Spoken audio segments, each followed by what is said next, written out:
As a rookie, Javale McGee landed in one of the worst possible situations. He started his career on that crazy Wizards team that featured Gilbert Arenas, Javaris Crittenton, Deshaun Stevenson, and Nick Young. For McGee, it was the basketball equivalent of getting caught up with the wrong crowd. And spending your formative years surrounded by those guys would mess anyone up. This is PostGame.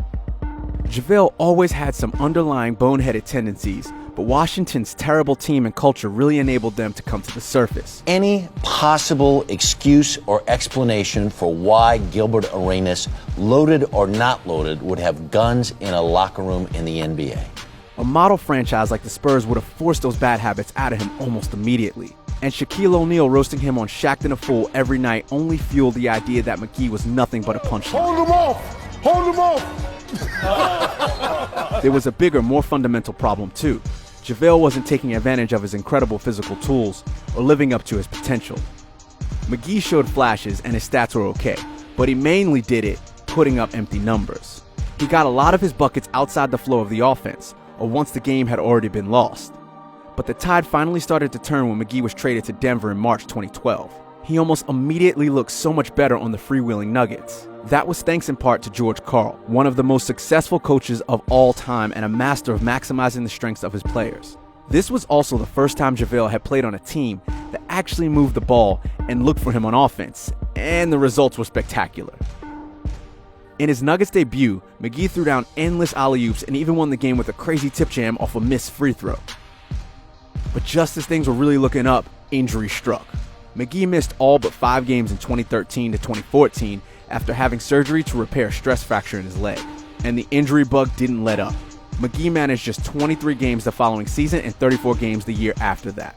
And just to rub salt into the wounds, he was traded to the process-trusting 76ers when they barely had a single recognizable player on their roster.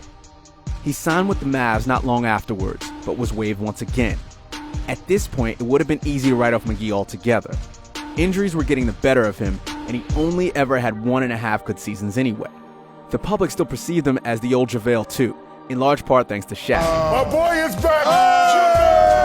McGee! No, he couldn't. Everybody said, Javale ball! Javale ball! But there was one team which saw things differently, the Golden State Warriors. They understood how good McGee was in Denver and took a chance on him in the summer of 2016. Now remember how good Javale looked with the Nuggets due to having a team that moved the ball, employed a competent coach, and gave him a proper role? Well, then it should have come as no surprise that McGee bounced back with Golden State. He didn't play big minutes, but he played important minutes, the opposite of his time in Washington. And he was highly productive in that time, putting up a career-high 23 points and 12 rebounds per 36 minutes. He maintained that during the playoffs too, averaging 23 points per 36 in the 2017 postseason and 19 per 36 in 2018. Having languished in a basketball wasteland to begin his career, McGee had established himself as an integral part of the greatest team since Jordan's Bulls, and he won back-to-back championships in the process.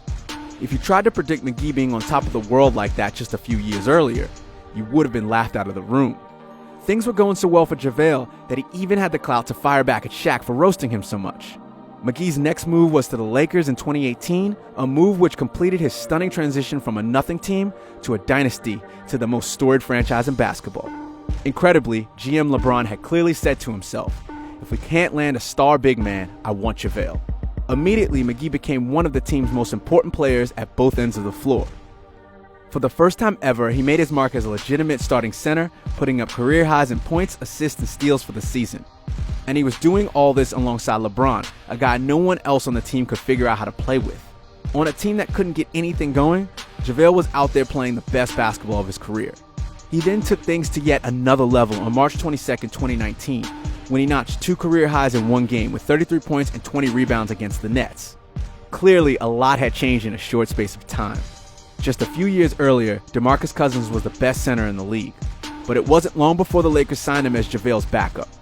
And when Boogie went down, his new backup was Dwight Howard, who was also the best center in the league in a previous life. Just take a second to think about how crazy that is.